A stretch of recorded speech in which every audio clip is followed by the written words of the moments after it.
Sippers, welcome to this episode of the Tea With Me podcast with me, Shane Todd.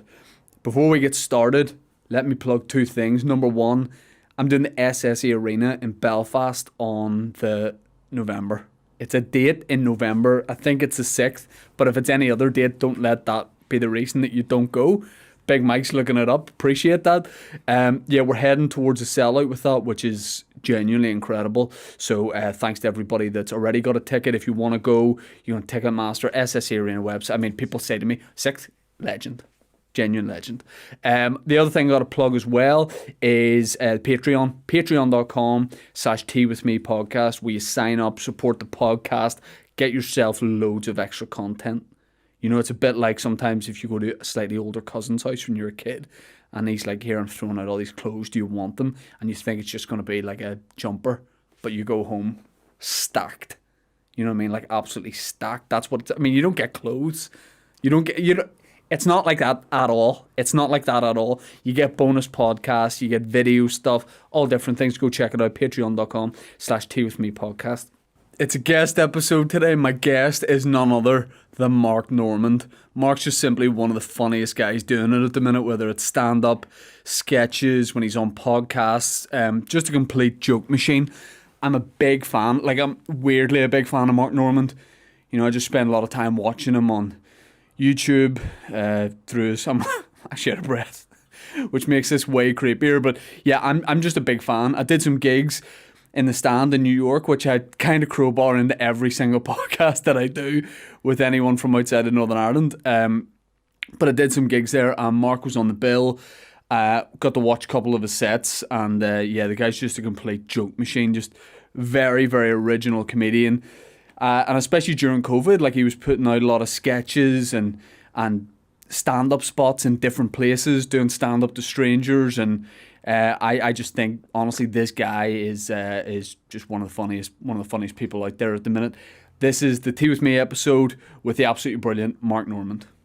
Mark, my first question I ask everybody that does the podcast is, are you a tea drinker? And if so, like what's the level of your tea drinking? I never touch the stuff. I look at tea the same way I look at the name Muhammad. I can't believe it's the number one. Tea. I like an iced tea. Don't get me wrong. I like an iced tea, you know, on a sunny day or at an outdoor patio. But hot tea, I don't know. It just hot tea ruins the good water, if you ask me. No offense. I know your whole country's built on it, but you said that like know. that phrase has that phrase has been used a million times, and I just nodded along like, oh yeah, that well known phrase. A cup of tea ruins the hot water. I like it, Mark. Yeah. You and I did a gig. The first time I became aware of Mark Normand was you opened for Bert Kreischer in Dublin.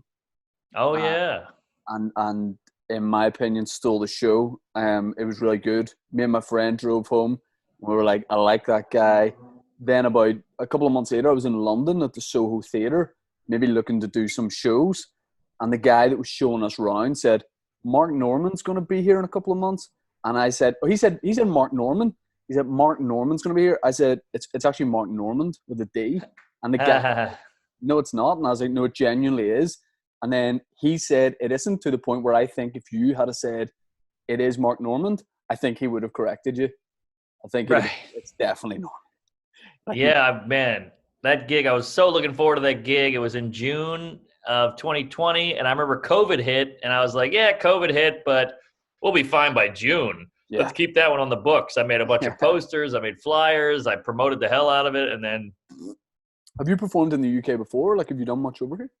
I have. I opened for Amy Schumer there once, Kreischer in Manchester, and a couple other places. I love it. Good crowds. You don't get offended. You actually care about the joke and the wording of it instead of just looking for a problematic point.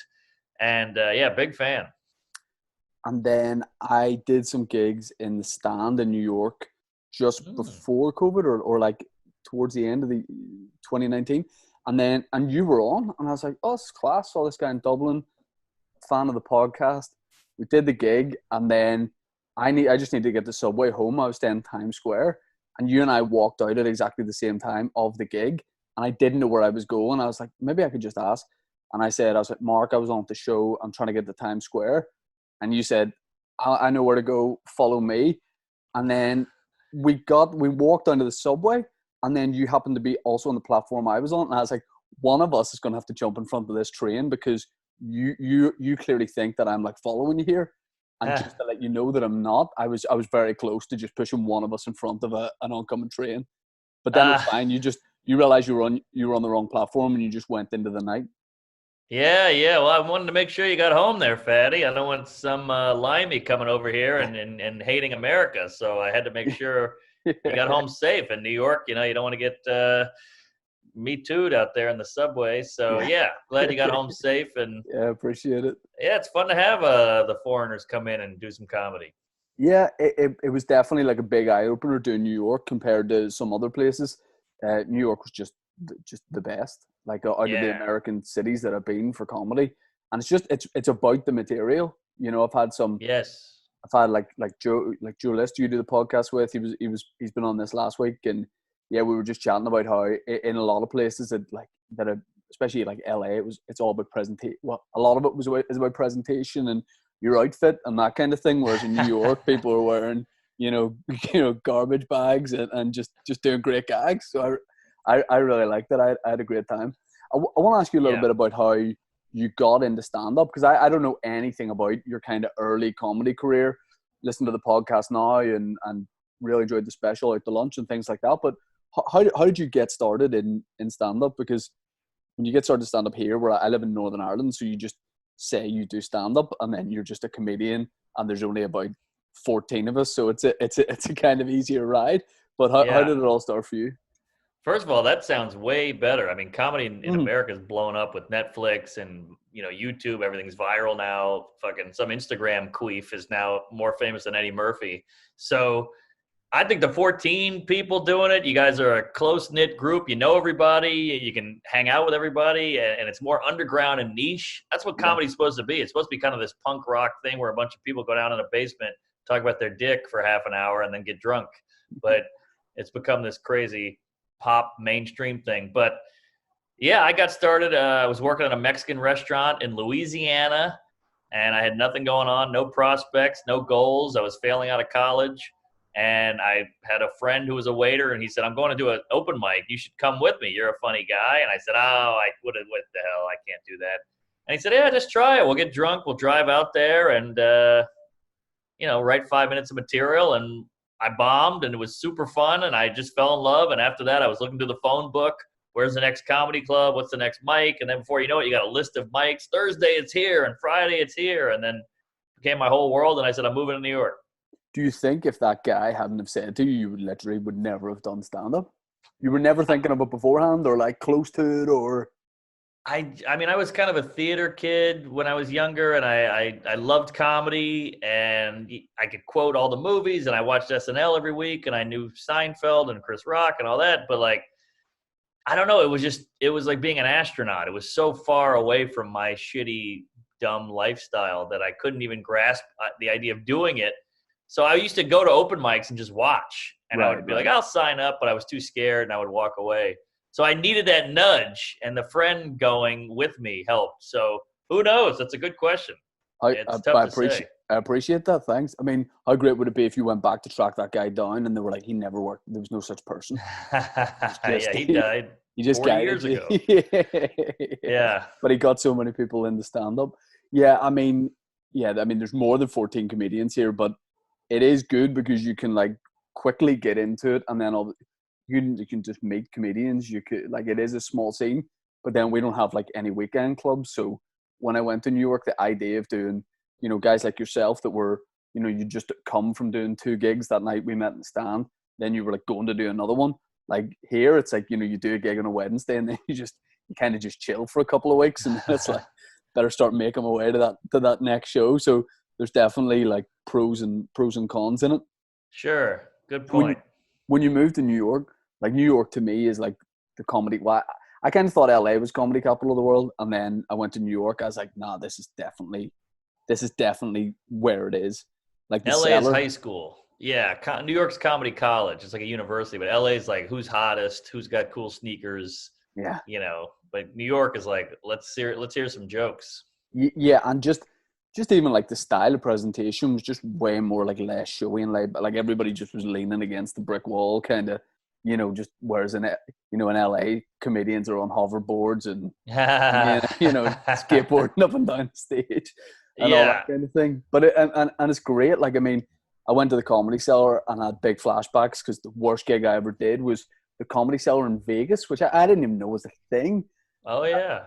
I was on my honeymoon, and I said to my wife, I was like, "Listen, if I can get a gig here in Vegas, can I go and do it?" She's like, "Yeah, no problem."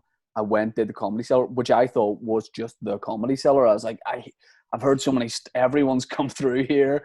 Like, who knows who's going to be on the bill tonight? And I went and did it, wore shorts for the first time. I was just in holiday mode, and it was the lady who owns the cellar, who's like really like well known or whatever. Yeah. Yeah, she's like really old. She was there to watch. Esty was there, and Esty was like, "I really like that you're just on holiday and you just, you're just addicted to comedy." And I was like, "I'm gonna get past tonight on my holiday in shorts." And it was just I just did the worst gig. I just was in no way prepared for it. I'd spent the day by the pool, and it was so I booked to do an open spot at the early show, and I went up and I was like, "Esty," I was like, "That's not a representation of my stand-up. Is there any way I could just stay on and do the late show with a different set?" And she was like, "Shh, somebody's on stage." Okay. I just had to leave. Sounds like her. Ruined the honeymoon, What was your lady like? What the hell are we doing here? I'm trying to get drunk by the pool in Vegas, and you want to do your dumb dick jokes at this club? What the hell's going on here? Pretty much. Luckily, we met friends when we were in Vegas who were already there, so she was able to hang out with them. And then the best thing was when we were in San Diego, she took a migraine, and I got to go do the American Comedy Company or something like that. Yeah, good club beside the hotel, and it was great. Jeff Dye was on. Do you know? Oh yeah, he's handsome. Yeah, he's a good-looking guy. It was fun. I got him a Starbucks. He saw me with the Starbucks, and in between shows, he's like, "Where'd you get that?" I was like, "Oh, just around the corner." And he asked me like a lot of questions about the Starbucks. Then I was like, "I think he's asking me to go and get him a coffee." So I went and got him a coffee, and it was a good time. When you first moved to New York, did you move as a stand-up, or was it like, let me work a job and I'll do stand-up on the side, or were you just going for comedy? I mean, I was 22, 23. I had nothing going on. So I obviously had to get a job just to support the rent in New York. So I probably had a job for 6 years. Okay. And then I finally could make enough money doing stand-up to get off the job. But it was still dicey. I mean, it was check to check, dollar pizza, drink tickets, just trying to stay alive, living in Manhattan or living in Brooklyn. So yeah, I wasn't making a lot of money, but now things are going okay. But man, it was a rough road. I got mugged a few times, got bed bugs, a lot of bombing, a lot of meltdowns, a lot of anxiety. Yeah. But hey, it was a fun ride.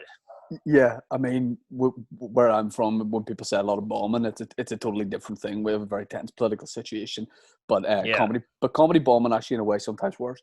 I want to like ask you about stand up and things like that. But since lockdown, like I've seen like way more stuff from you, and very original things as well, where you're just sort of thinking outside the box and taking advantage of like an empty Manhattan and doing different shows and videos. And was that kind of something almost that you made a conscious effort to do?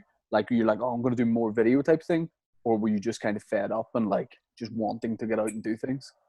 Well, I mean, I was the 4 sets a night guy, and then it just went from 4 to 0, cold turkey. No, all the clubs are closed. You can't get out. So I still had that work ethic, that drive going. So I said, well, let's figure out, you got to adapt.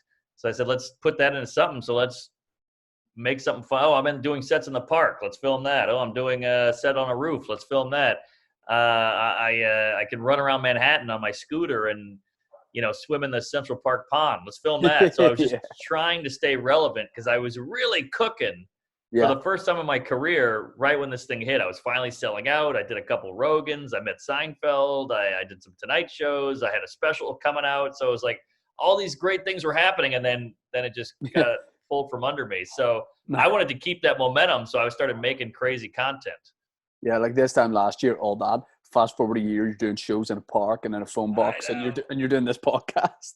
Right. It's all brutal. It's all shit. I'm fucked, but I think we're coming out of it. And I hope the world just pushes pause on our careers. And then when Yeah. the whole world opens up, I can just hit play again and go right back to it. Well, like the great thing about here is like the demand for tickets is almost like more than it was before all Right. this. Like people like way ahead of time or wanting to come and see shows, and it's like putting on extra shows, but then you just don't know when it's going to be. Like Yeah. yeah, like you said about putting stuff back at the start. You were like the UK shows. I was putting stuff back, being like, let's like be way over the top and put it back to like March this year.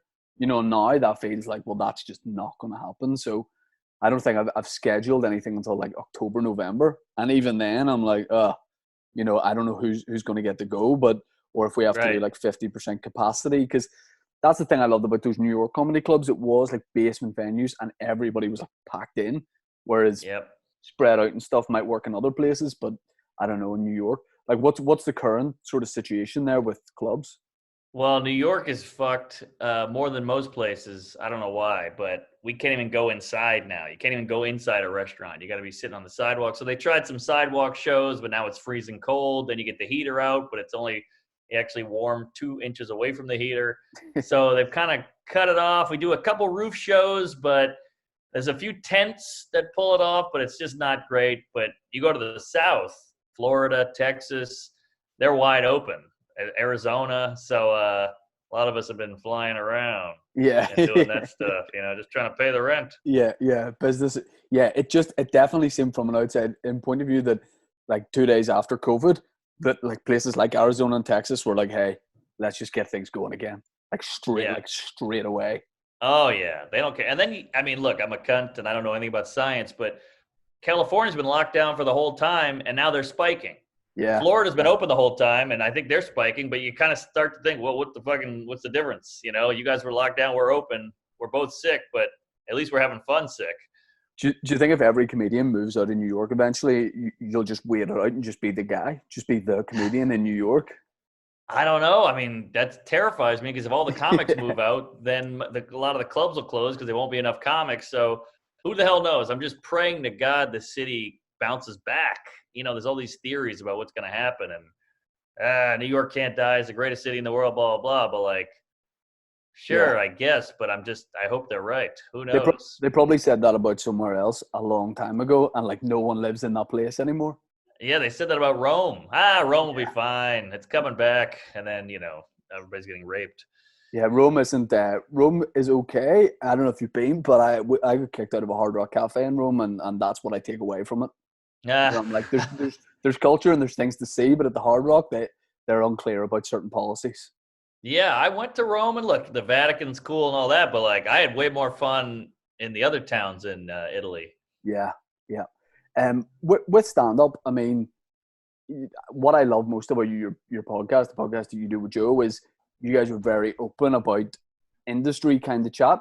Talking about like the inner workings of the job and what's going on for you. And you put a special, something I was really like into hearing about was you just put a special like out on YouTube, but explained that you'd sort of shopped it around, you've taken it to places, but maybe you got like a bit pissed off and just put it up. Yeah. It seems to me in Ireland, like watching it, where I'm like, how could you not get a major deal with a big streaming service when, like you say, before COVID, you're blowing up, going on Rogan, that kind of thing. It just feels like no brainer, and that's when I was in the stand watching other comedians, I'm like, why do 6 of these guys not have huge specials out right now, and why am I seeing specials from the same people Yeah. over and over again? I thought the process, I guess, would be a lot easier. I thought it was like, do you want this? Yeah, okay, let's do it. Yeah, you'd think, but look, I get it.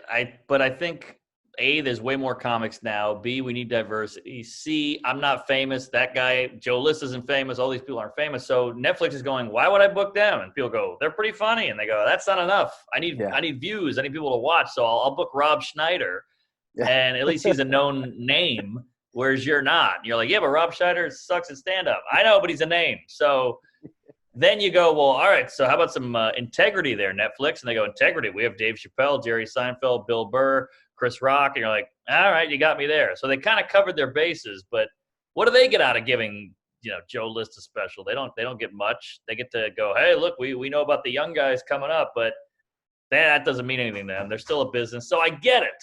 But on the flip side, I love that I put it on YouTube and it has over 5 million views. And I know that they are aware of that. And that makes me feel good. Yeah, absolutely. I mean, like those numbers are great. Like Sam Morrill or Morrill. I mean, he's doing I need to figure that out very quickly, whether it's Morrill or Morrill, because he's doing the podcast like next week. Also, I really fucked up with him because I sent out an Instagram to also, like, I was asking like a couple of comedians come to the podcast. I was like, I'll go down the Instagram DM. I don't know these people, but I'll send a DM. And I mailed Chelsea Peretti, and then I emailed Sam straight after. But I forgot that I was no longer messaging Chelsea Peretti. So I messaged Sam and said, hey, Chelsea, I'll get you on. A big long message, and he just wrote back Chelsea ? And I was like, I'm just gonna have to be honest there. I was like, Sam, I fucked this up. Please don't do the podcast. I'm so sorry. Oh, come on. He'll do it. He's a prickly guy, but he's gonna do it. He's gonna do it. All right. I'll call him Chelsea the whole time. It'll be something between us. Yeah, just keep it as Peretti, not Handler. Yeah, let's not be insulting. Yeah. I mean, the special's done so well, like over 5 million, which is incredible. And does that make you like think more about just straight away going down the independent route? Not even thinking about these people first. Yeah, I mean, part of me says, yeah, fuck you. It's like the supermodel that turned you down, but now you're dating Kardashian or whatever. So a part of me is kind of like, yeah, blow me. But then look at a guy like Schultz, who couldn't get any attention from the industry, and then he put that killer news thing on YouTube, and now they bought his thing. So you're like, is that the win? What's the win? But yeah.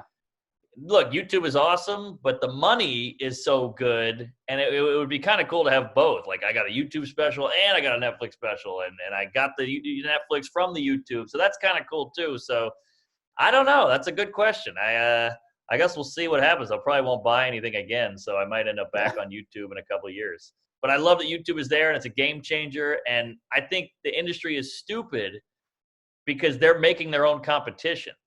Like, we're only going to YouTube because they won't have us. And now there's so much great killer content on YouTube. And they're like, well, there's no money in it. It's like, yeah, but the money's on the road. I feel like YouTube is what podcasting was 10 years ago. Yeah. 10 years ago, I told my agent, hey, I'm going to do this guy Segura's podcast. And he would go, what does that pay? And you're like, it doesn't pay anything, but a lot of people hear it. And he goes, fuck that. Go to Chuckles Hut in Ohio. And you're like, yeah, but this'll be better. And they're like, no. And that's the same with YouTube. Sure, it doesn't pay, but it gets eyeballs. Today is the day of the inauguration that we're recording this. It's literally happening now. From a comedian's point of view, if you're sitting in the apartment, you haven't been able to do shows, you get a phone call, the White House, they're like, Mark, come down, drop a little bit of a set for us. Oh. Are you going to do it? And would you agree to rein it in? I would do it in a heartbeat, and I just did the Tonight Show, so I would just do those jokes because they're already pre-approved and clean. Right. So, and I got some killer Biden zingers that are pretty clean that I would throw out there. Oh God, that'd be a huge break. Hell yeah! I mean, I got to follow Lady Gaga, but that's fine. I can roast her a little bit. Yeah, but that's the temptation though. Like doing that, you get a little bit carried away with the occasion. And just start riffing a little bit. And I mean, that would be the best thing, probably, wouldn't it? To like go a little bit off script, make a little bit of a faux pas, and that's it. But yeah, I mean, oh, dude, that'd be. You walk up, you go, sorry, I'm a little late. I was doing Blow with Hunter Biden there. I mean, how great would that be? That would go viral. The only person who'd be laughing would be Hunter Biden. Like, I think he'd appreciate it. I think he'd definitely appreciate it. Definitely. Oh, he'd be laughing, and a little blood would come out of his nose. Good times. Yeah, I mean, all that kind of thing is like the side of things where like you've got to work clean for like the TV chat shows, all that kind of thing. Like that's something like I've thought about is trying to do that kind of, that 5-minute clean slot on the big talk shows. Do you find that difficult to just kind of work clean like that and that sort of thing, or is it just a natural enough sort of thing for you? I think it's going clean. It's not, you've seen Out to Lunch. I got school shooting. I got abortion. I got trans. I got race. So I don't really work clean, but I can go clean. I think it's a good muscle to exercise. It's like MMA. Sure, you could be a good striker, but you got to know how to wrestle and you got to know how to grapple and all that stuff. So I think any tool, the more tools in your belt, the better. So if you just Yeah. can't go clean, I would try to work on it, just for an exercise, just be a more well-rounded comedian. Yeah. Yeah. Do you like say you get booked for like a corporate, for example, they've said like, listen, you got to keep it like a little bit clean or whatever. If it's not working, will you just go to the dark side, or will you stay on track? Let me very quickly interrupt the podcast just to tell you a bit about our sponsor. Yeah. Why? Because I kicked that? Fuck off, Dan. Let me tell you a little bit about our sponsor. Keep it in. Manscaped.com. Manscaped is the number one in below the belt men's grooming. Not above the belt. Okay, you can do like the little, what do you call that bit of hair between your belly button and your piece? Treasure trail. Treasure trail. Thank you, doctor. Your treasure trail. Michael Foster, MD. It's below the belt, but if you want to go above the belt, you can do, but that's a little bit off piece. What you want to do is go below the belt. You know where I'm talking about. I'm not talking about your legs. I'm not talking about your toes. I'm talking about your pubs. No. Your pubes, not your pubs. You can shave your pubs if you want. I'm talking about your pubes. It's the taboo subject. No one's talking about it. It's 2021. Let's just get involved. Let's talk about it. Let's cancel pubes. Can we do that? Cancel culture. Let's cancel pubes. Pubes are blacklisted. Let's get rid of them. Manscaped.com, providing the best men's grooming products. Shavers, wipes, toner, moisturizer, all of it. The weed whacker for your nose and ear hair. And their number one product, in my opinion, which is the Lawnmower 3.0, which certainly keeps me tight and honest. I used it. Producer Dan uses it. Big Mike's new to it. And honestly, it's changed his life because his pubic hair, let me tell you this, was holding him back.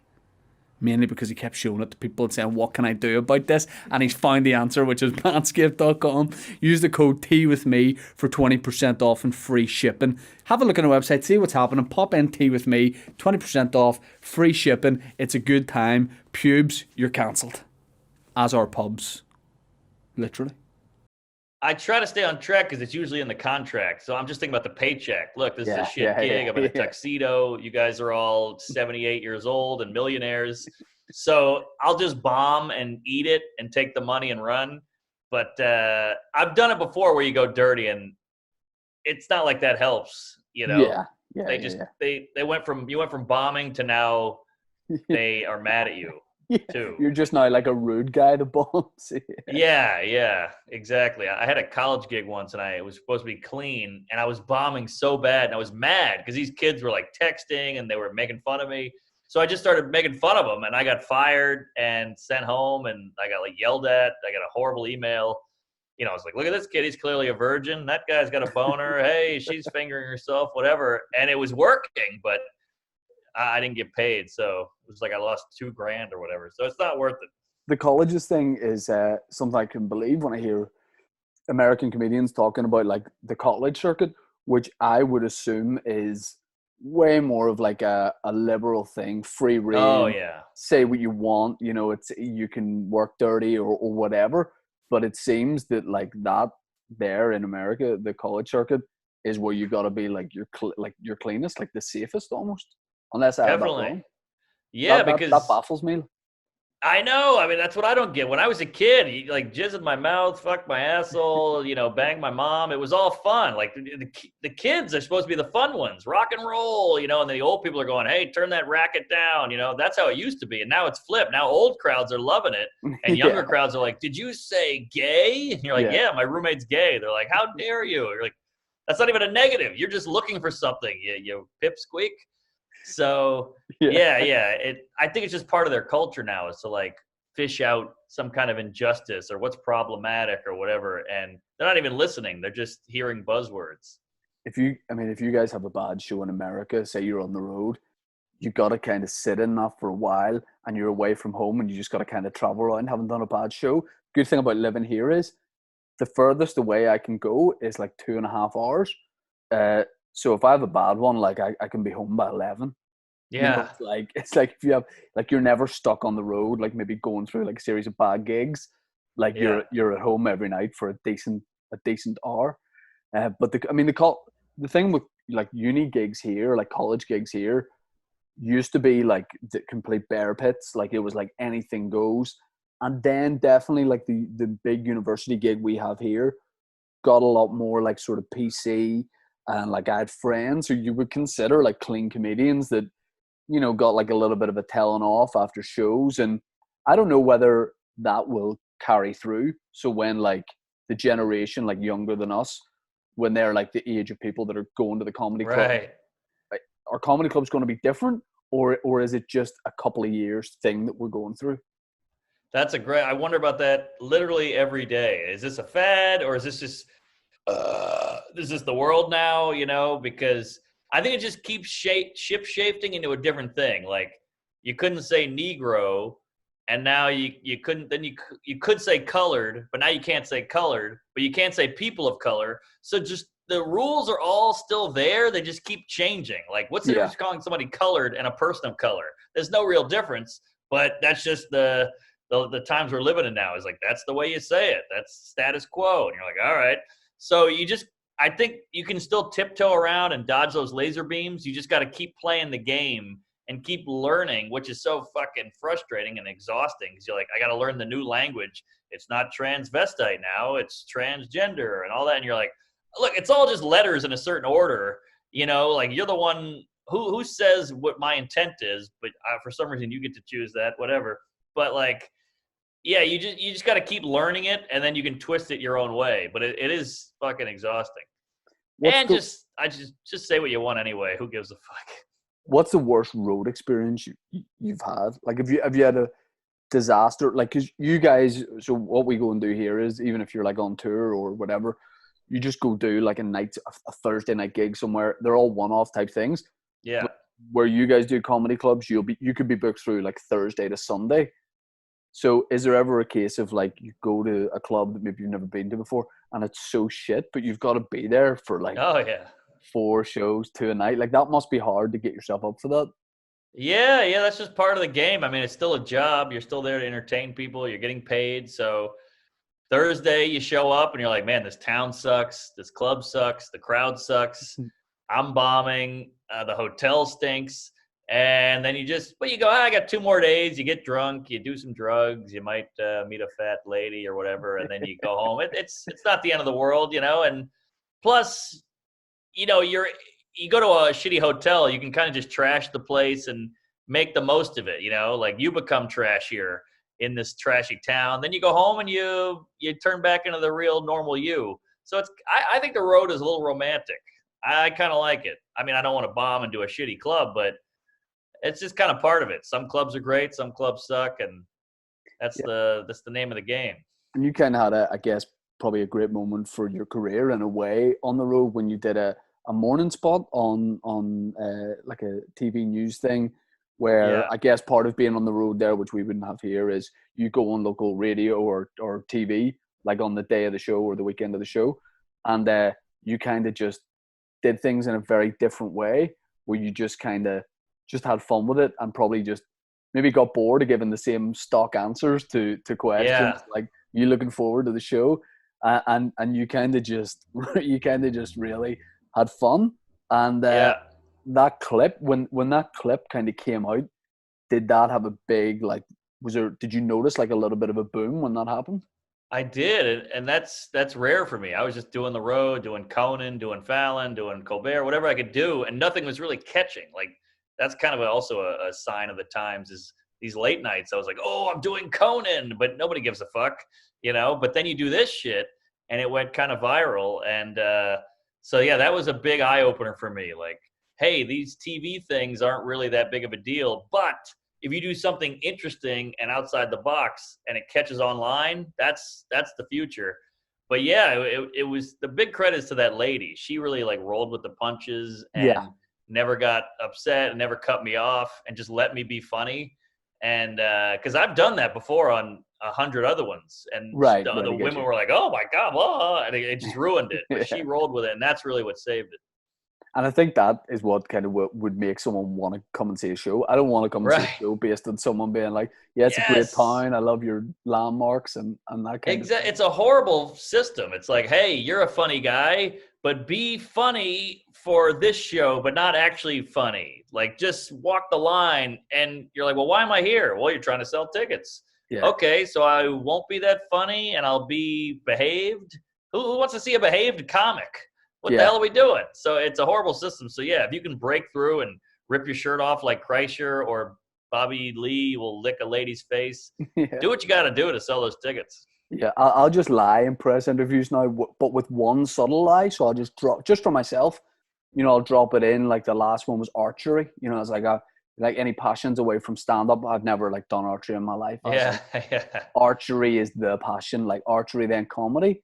I said, like, oh, I nearly made the Olympics team for Ireland, like in 2004, whenever it was, and like really talked about how much I love archery. And nobody will pick up on that, that's at least a way for me to stay interested yes, in the interview or in the piece. But like you say, like going on a podcast now is the new late night talk show, and yeah, completely. even And I mean, Joe Rogan is the new Johnny Carson that yeah, can ignite your career.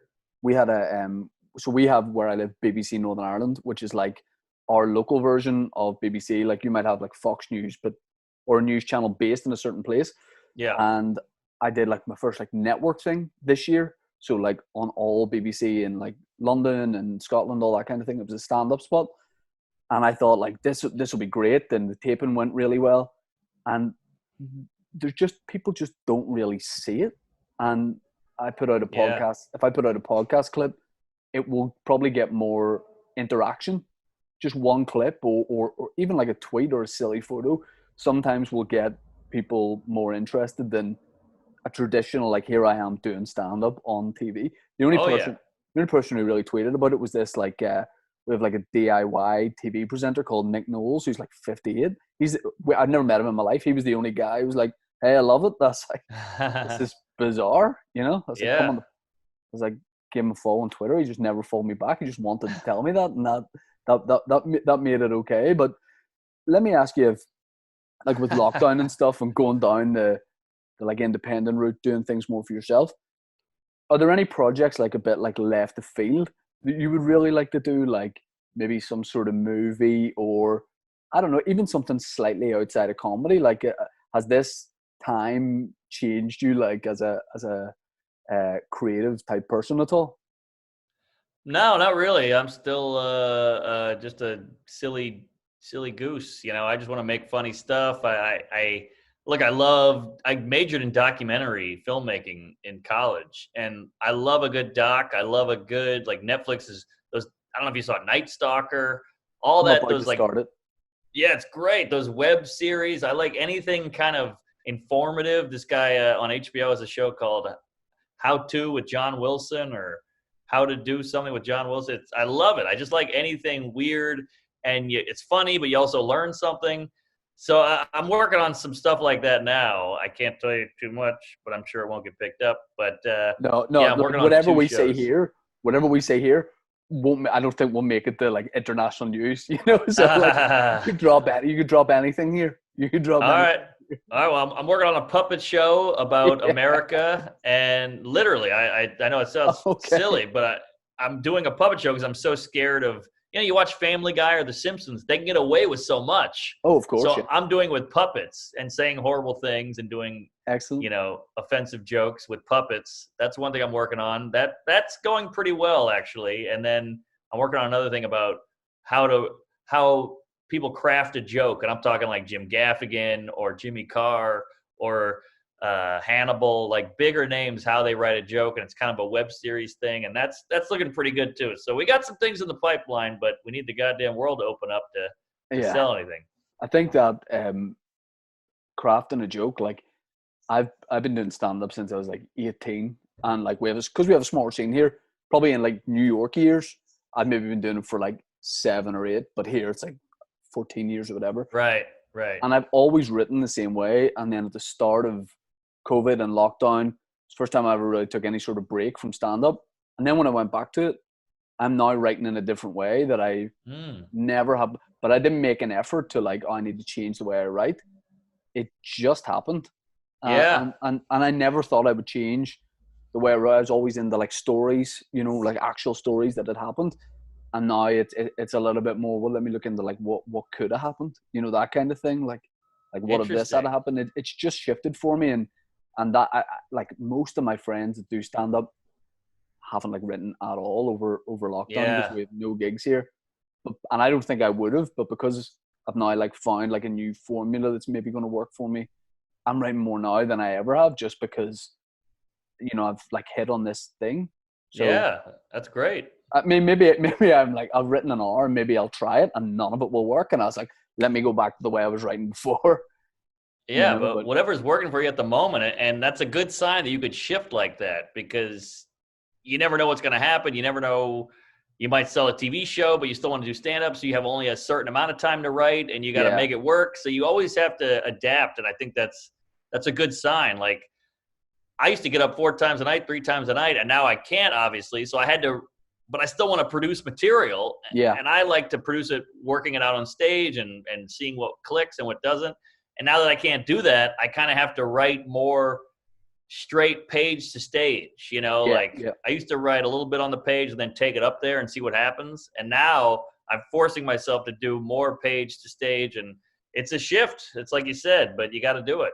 Part of it was being in New York and seeing how good like the punchlines were and how regular the punchlines were. I was going up with so you know, if you're doing like a 5 minute spot in the stand, for example, I was going with like one 5 minute bit. But then I was noticing Mm, that like because there's more punchlines here, because stand up's a little bit different. If people weren't hooked in the first 30 seconds of the yeah. story, Yeah. I wasn't getting them in at all. So in between sets there, I was like, let me do loads of shorter bits together, and it just worked way better. So I was Yeah. like, you know, maybe for shorter sets that definitely works better than what the Yeah. one very long story. But Because see, like, that's a good sign also, that you just saw that and you're like, all right, I gotta tweak something. Something's not right. A lot of people just go, you don't like my shit, fuck you, you suck, you don't get me. But you actually no, absorbed it and changed it. That's a good sign too. yeah, but the first gig after lockdown, I will be saying that when my new technique doesn't work, I went, fuck you guys, you're shit Yeah. crowd, shit Yeah, I audience. think I think we all will. But give it a few tries. And look, the audience is rusty too. So they're gonna Yeah, be yeah. like, it's like when you don't jerk off for 6 months and then your dick touches a piece of felt and you go, it's going to be like that too. Yeah. I mean, for New York, for travel and now and that kind of thing, international travel, do you just as a comedian have to like just take it as it comes at the minute? Like, can you make long-term plans and say, you know, let me go to Australia next year, that kind of thing? Or is it just, let's just get stand up back? Yeah, let's just get stand up back. I mean, I think I will do the international thing. Like I did the Melbourne Fest, did like the Burt Kreischer opening and a couple Louis C.K. gigs, a couple other gigs back in the day. So I love international stuff, but it is a bitch, just like how long the flights are and setting everything up and getting off the plane and not knowing what the fuck to do. Your phone doesn't work, blah, blah, blah. Yeah. So I do love it though. But what was that place in Dublin I did? The Vic? Yeah, oh, Vicker Street. Yeah, Vicker Street. what a What nice a theater. what a venue that was. I fell in love with that place. I didn't want to leave. We did 2 shows there, and I didn't want Yeah. to leave. I mean, then we got drunk in the green room. Then we hit that strip right there outside of Dublin. I remember getting drunk with everybody from the Temple Bar. show. Yeah, and then Burt Kreischer showed up with like 10 pizza boxes, and we all went to town. It was, man, great visit. The great thing about Vicker Street is I'd played Vicker Street once. So I'm in Northern Ireland, Belfast, our capital. Dublin, where that is like a 2 hour drive away. But I opened for a friend there, and the best thing about that, it just feels like somebody's like front room in their house. Yeah, The yeah. way it's set up, like it's so nice. But yeah, I was gonna that answers my question. I was gonna ask you about your time in Dublin. Like, did you have the proper Dublin experience of, you know, like all the bars, walk around them, do that kind of thing? Yeah, well, I did the Vodafone Vodafone Fest. Festival, yeah, yeah, I did that a couple of years, and that was the shit. That was like where I saw Dublin, walked around, saw the whole town, and went to all the museums and the canal thing going through, and went to downtown, and I loved it. And I loved the festival was great, and Colin Quinn is there and all these other greats. So yeah, that was fun. That was when I really explored. Love that town. Yeah, there's nothing I love more than being in a new city with comedy and just walking around. Yes. Just going for a walk with no plan and just seeing it. Yeah, and then you get 10 minutes. You start seeing stuff as a fish out of water, and you get like 5 minutes of material. Then you open with that, and they go, Yeah. "Oh shit, how do you know about that thing?" And you're like, "Yeah," and you feel like a pro. Yeah, I want to ask you two last things. You mentioned Joe Rogan's podcast. What is the experience of like going to do that podcast from a logistical point of view? Like people, the way I see it, are like flying into Texas to do it, which just doesn't sound right for a podcast that someone's like being flown in to do it. So do you like get like, does a guy pick you up in the airport and you got to go through this like fortress, all these security checks, No. is it more like way more laid back than that? Way more like, I mean, he's a laid back guy, but it's very similar to how it was in LA, weirdly enough. Like Joe's got his crazy mansion in the hills or whatever the hell on some lake with a pool and yada yada. It's $1 zillion. Yeah. But he always has his warehouse kind of outside of town, and it's got like a boxing ring, a gym, car collection, a vape thing, and a big coffee machine, a pool table. It's like a kind of a man thing. And then he's got in that warehouse is a podcast studio. So I landed in Texas, and I was late because my flight was delayed. So right when I land, my phone clicks on. He goes, "Where the hell are you?" And I was like, "Oh, shit, my flight was delayed." And he's got 38 things to do in a day. So he's like, "You're throwing my whole day off." He's like, "Get your ass over here. Here's the address." So I get in an Uber. I give him the address. The guy's listening to Rogan in the Uber. And I was like, oh wow. And I go, "Hey, Joe, how crazy is this?" The guy's listening to you, and he goes, "Don't tell him where you're going, you fucking." I was like, "Oh, shit, you're right. So he caught me there, and then I show up at his warehouse. It's very, what's the word? Discreet. It's just mirrored glass. It says "for rent" on top. It's got a parking lot. It just looks very bland. Yeah. And then you kind of look in the windows, and you're like, "Is this it?" It doesn't look right. And then some Navy SEAL pops the door open. He's got a big beard, bunch of tattoos, ripped, tiny T-shirt. And he goes, "Get in here, you fucking homo." And then you go in and say hello, and the mics heat up, and that's it. Oh, he gives you a COVID test first, but yeah. Yeah, I mean, if you'd said that about podcasting 10 years ago, like you're gonna get a blood test before you go in. Yeah, I mean, I love that. I like to think in my mind that you brought the Uber driver with you and just all his friends. Yeah, he didn't speak any English, but yeah, it was fun, and it's nerve-wracking, but he's such a normal guy. Like, you think this guy's an MMA commentator, a millionaire, a podcast fucking mogul, and then he's just this regular dude. Yeah, I mean, and you must notice, like, once you do that podcast, like, just how that brings you to everybody's attention. Yeah, it's not what it used to be, but yeah, it's pretty crazy. Like your analytics on the internet just go from here to whoop, and then like that. It's crazy. Yep.